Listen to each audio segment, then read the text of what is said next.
Praise the Lord. Praise the Lord. I'm going to be praying for families and the other ones who are coming as well.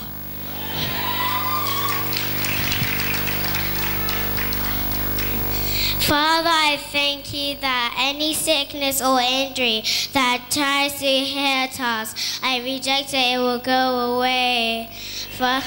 I thank you for waking us up today. Any families who are coming right now, they will be safe, they won't be hurt, they won't be injured, they won't be sick, they won't be anything that tries to hurt them from the devil.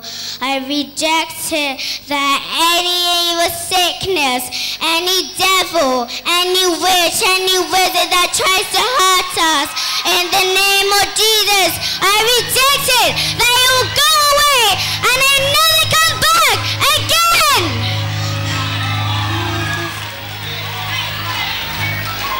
Any families who try to come here right now or who are here, they'll be blessed with their children, they'll be blessed with their husband, they'll be blessed with their Jesus, they'll be blessed with God,